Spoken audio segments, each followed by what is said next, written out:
Duan listening to the zither.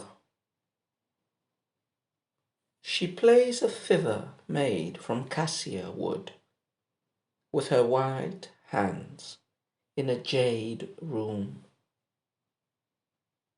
Since she wants the young gentleman to notice her, she plays a wrong note now and then.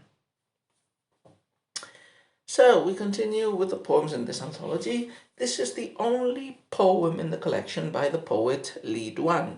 So to begin with, let's start with a brief biographical information about this Duan.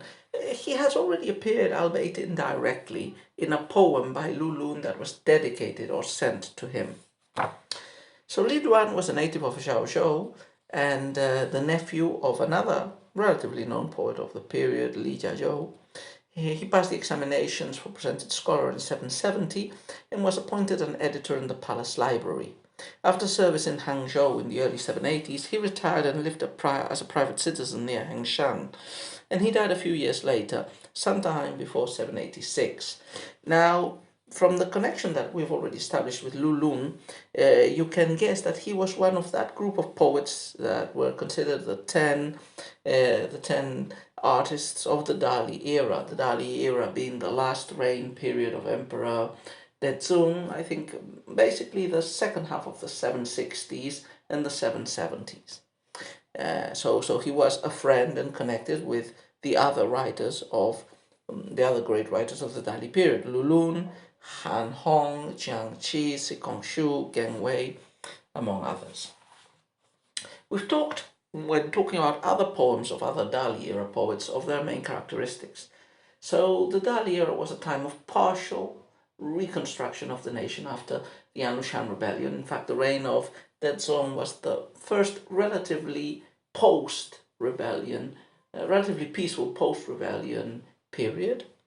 And generally, the Dali era poets have an ambivalent reputation today. They are considered like a sort of manieristic school of poetry that continued the high Tang style, but they're generally accused of having a lot of craft and ability, but being rather superficial or empty in their feelings. And, this is mostly a courtly poet following fixed and high quality standards that were developed in the decades previous to the Dali era.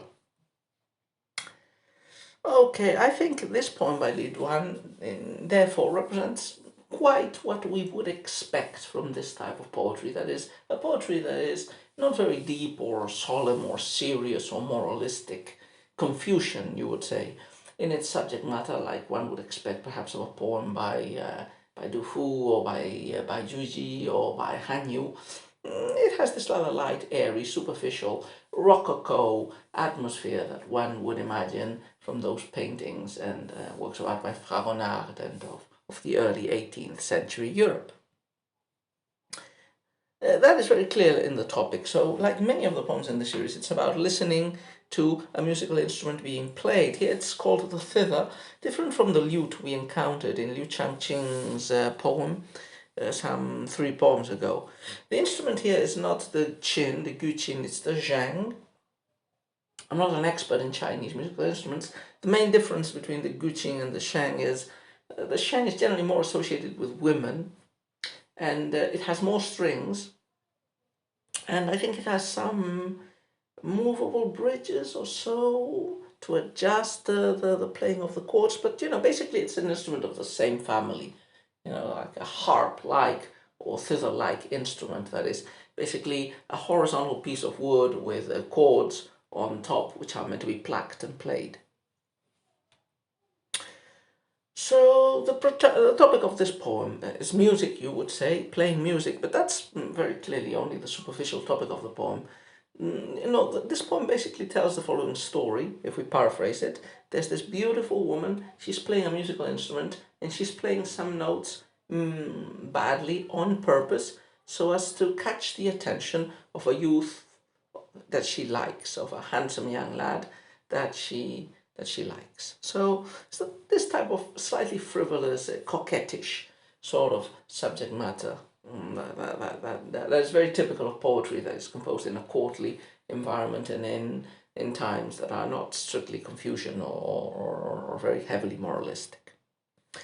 The topic, therefore, is, this woman. Like in many poems that have a woman as a protagonist, the woman itself becomes a voyeuristic object of desire and is subjected to the gaze of the poet, evidently, but also of the reader who reads this poem.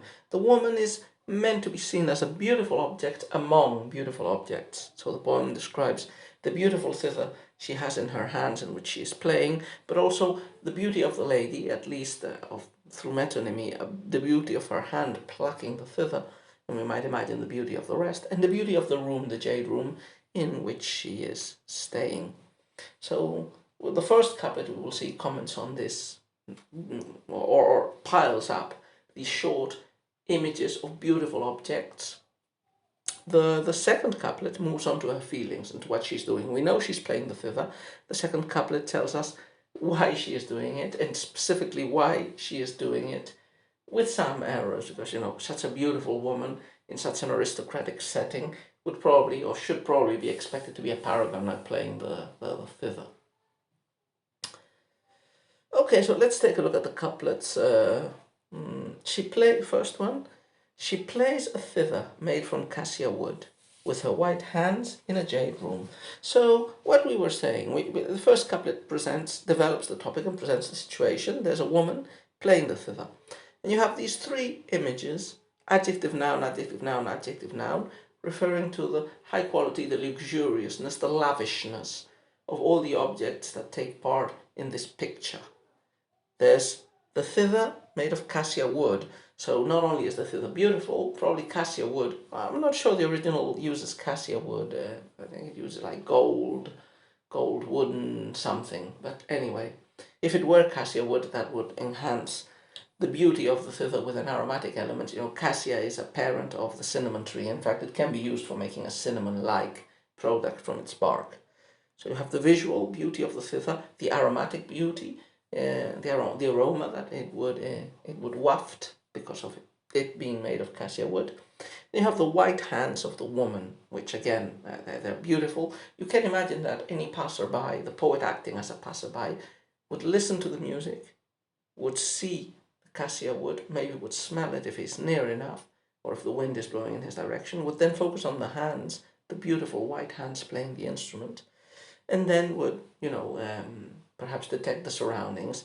Jade room, maybe the room in which the woman is painted with jade-colored painting.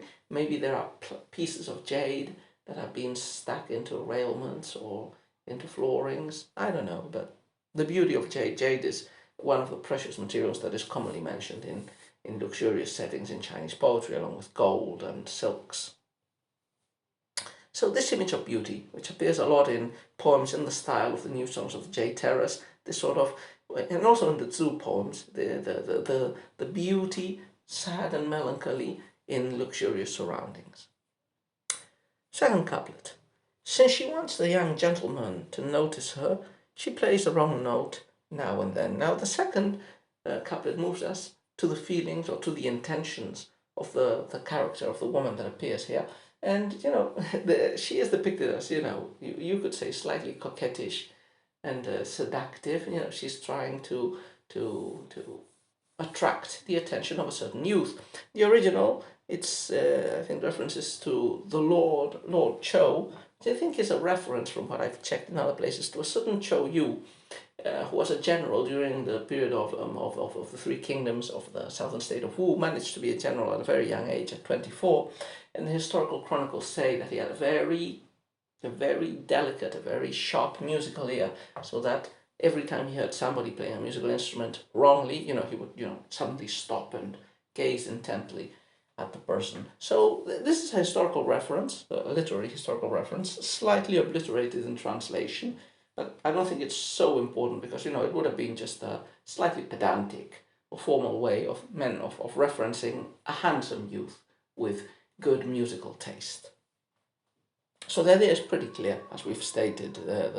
The woman is playing badly on purpose to attract the attention of a musically savvy, young and aristocratic, probably young man, whom she feels attracted to and who she's interested in getting close to her.